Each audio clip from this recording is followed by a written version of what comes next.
People that come from humanities background, they have some leverages when it comes for UPSC examination. For example, they do know about many core subjects. So is there any leverage that we as a science student also do have while preparing for UPSC? The answer is yes. So hello guys, my name is Avinash. I welcome you all to my YouTube channel. Today we are going to discuss about what are the leverages that we as a science student do have when it comes about UPSC preparation. So now let's get directly started off with today's topic. So let's get started. So guys, when it comes to leverages which we do have as a science student, then first thing is power of logic. We always claim that we come from the background where logic always prevail, and we always want to state or want to say that कि हम लोग logic के ऊपर काम करते हैं. If you are someone जो कि प्रोग्रामिंग लैंग्वेज से है तो वहाँ पे भी लॉजिक के ऊपर काम है, और अगर मैथ्स पे हो, किसी भी फील्ड में हो साइंस बैकग्राउंड से, you always say you go by logic. So can we use the logic per se in this examination?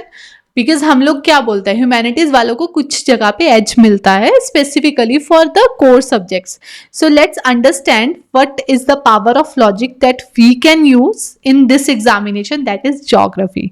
Because हम लोग हमेशा बोलते हैं that we want to have that power, we want to use the power of logic. तो geography में everything happen because of some certain logic. अगर pressure ऐसा है तो इस तरह का टेम्परेचर होगा, अगर प्रेशर ऐसा है तो इस तरह की विंड होगी, या विंड ऐसी है तो ऐसा टेम्परेचर होगा. तो वो कॉरेस्पॉन्डेंस रहेगा किसी ना किसी चीज का. सो दैट मीन्स वहां पे प्रॉपर लॉजिक काम करेगा. So we can use that power of logic वाला thing in the geography part. So by this power of logic we have edge over geography, जो कि हम लोग क्लेम कर रहे थे कि ह्यूमैनिटीज वालों को एज मिलता है, that we also do have edge over there. So please remember that we can use it, power of logic, as a our own weapon. हमेशा एक चीज याद रखना, your problem is not problem at all if you don't consider it to be your problem. For example, many people say they have weakness of certain thing. अगर आप अपनी weakness को अपनी strength बना लोगे तो आपकी कोई weakness ही नहीं है. It's all about mindset. When you think certain things are like not good enough for you, for example, let me give you an instance. Which I was always very like I'm very much impressed of. कि some people always say, for example, like if you want to come for the cinema and all, तो you should be you should not be a turban and all. तो हर कोई ऐसा बोलता था, मतलब पहले यही सब चीज़ें चलती थी. बट दिलजीत दोसांझ, जिसके बारे में आजकल काफ़ी चलता है, like although he is into this whole field since long back, but अब उन्हें बहुत ज़्यादा फेमस वो होते जा रहे हैं. But during that whole course 20 years, around 20 years जो भी उनका कोर्स था, उस पूरे टाइम में उन्होंने अपने टर्बन के साथ कभी भी कॉम्प्रोमाइज़ नहीं किया. And today what like people at that point of time were saying यही आपका वीकनेस रहेगा, इसकी वजह से you must not be going into that direction कि आप इतना ऊंचाइयों तक नहीं जा पाओगे. But he proved everyone to be wrong, because for others turban उनकी weakness हो सकती थी, but for him turban was his strength. So it will be only upon your mindset कि आप उन चीज़ों को कैसे लेते हो. Now like even मतलब it's up to you how you consider it to be. मैंने आपको एक एग्जाम्पल दिया है, आप बहुत सारे और ऐसे एग्जाम्पल्स देख सकते हो कि लोगों ने बोला कि ये आपकी वीकनेस है, बट उन्होंने बोला नहीं ये मेरी वीकनेस नहीं है, मेरी स्ट्रेंथ है, और उन्होंने वो प्रूव करके दिखाया. सो ऐसा कुछ नहीं है. It's all about your mindset, it's all about what you think. So if you think you have edge, you will have edge.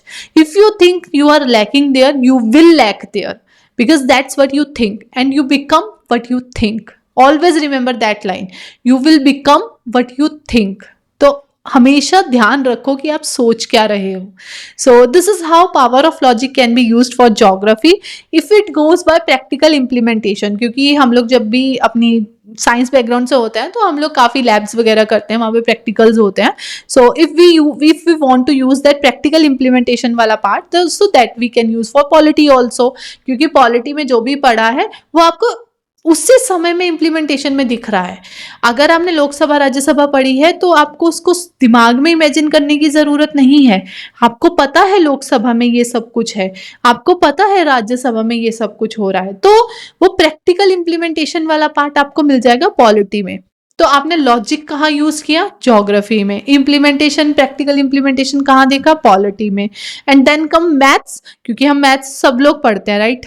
मतलब ठीक है बायो से होंगे तो नहीं पढ़ते होंगे, बट स्टिल मैथ्स हम लोग देखते हैं, तो मैथ्स वाली चीजें आपकी इकोनॉमिक्स में हो जाती हैं। तो somehow you are understanding there is nothing like कि इसको एज मिल रहा है उसको एज नहीं मिल रहा है, सब इक्वल है इस चीज में। So we have to just work on certain area. For example the people that come from humanities they are very much hesitant about science things, they are very much hesitant about maths, logical reasoning, CSAT की तैयारी करनी पड़ती है। और अगर आप science background से आ रहे हो तो आपको सी सेट की तैयारी नहीं करनी पड़ती। अगर आप बायोलॉजी वाली फील्ड से हो तो आपको साइंस और भी ईजी हो जाता है, क्योंकि उसमें साइंस एंड टेक्नोलॉजी है। जब हम मेंस की बात करें या वैसे भी साइंस एंड टेक्नोलॉजी है, तो टेक्नोलॉजी वाले पार्ट में जो ज़्यादा डेवलपमेंट होती रहती है वो ठीक है सैटेलाइट वगैरह में भी हो रही है, बट ज़्यादा डेवलपमेंट जो बायोटेक्नोलॉजी उसमें ज़्यादा रहती है। तो समवेयर जो ये बायो वाली फील्ड्स हैं तो उनके लिए वो एज हो जाता है। हर किसी को कहीं ना कहीं एज मिल रहा है, कहीं ना कहीं उनको थोड़ा सा प्रॉब्लम होता है। So this is a level field, please understand that. तो बट हाँ, अगर आप किसी भी फील्ड से आ रहे हो तो आपको चीज़ों को एनालाइज करने का तरीका चेंज हो जाता है। For example now we are discussing more about the people, those aspirant that come from science background. For them power of logic get into play in geography part, practical implementation get into play in the polity part, maths get into play in the economics part, science तो उनका as है ही है। तो you are understanding right कि हम लोगों को बहुत सारे बेनिफिट्स हर जगह मिलते हैं, सिर्फ हमें समझने की ये ज़रूरत है कि हम उस एज को कैसे यूज़ करेंगे। अब देखो मैंने आपको बोल दिया लॉजिक को यूज़ कर सकते हैं ज्योग्राफी में, मगर वो कैसे कर सकते हो जब आप पढ़ोगे तभी समझोगे। अगर आप यहीं बैठ के एक मतलब एक्सक्यूज़ ले लोगे कि हाँ वो शायद मुश्किल होगा, ह्यूमैनिटीज़ वालों के लिए आसान है, ह्यूमैनिटीज़ ने भी तो वो पढ़ा है तभी तो वो आया। So it's not like that. We have to just move forward and these are our edges. These are leverages that we can use. Maths है, मतलब ये तो चलो मैंने आपको जो एजेस बताए हैं ये मैंने वो बताए हैं कि जो हम ह्यूमैनिटीज़ को क्लेम करते हैं उसमें हमें एजेस हैं। अदरवाइज डेफिनेटली सी सेट का पेपर है, that's very much easy for us if you are someone from science background. Science का जो पोर्शन है वो हमारे लिए समझना इजी हो जाता है, टेक्नोलॉजी वाला पार्ट समझना इजी हो जाता है। तो बहुत सारी चीज़ें जो हमारे लिए इजी हैं जो उनके लिए शायद डिफिकल्ट हो जो ह्यूमैनिटीज बैकग्राउंड से आता है। तो कहीं ना कहीं हम ये ट्रेड ऑफ है जो होगा ही। So please understand that we have lot of leverages when it comes to people who are preparing for UPSC along with like that come from science background. So these are some of leverages, right? We had already discussed about how we can use that from for our answer writing and all. So you have to understand those things we had discussed in the first video about positive or negative wala thing. So if you had not watched that video, that will be displayed on the I button on your screen. You can watch over there and just go there, watch that video, because that video is also important. That will help you other edges that we do have, leverages that we do have when we are coming from science background and preparing for UPSC. So that was it for this particular video, guys. If you had not subscribed to my channel yet, please subscribe to the channel and hit the bell icon so that all the notification of new videos get delivered to you. Along with that, guys, I conduct a master class, link of which is in description below. Over there I just handhold people, I just let them know nitty-gritties of UPSC preparation and all. Do register for it today itself and I will love to see you over there. So that was it for this particular video. I will see you all in the next video. So till then, bye bye guys, take care.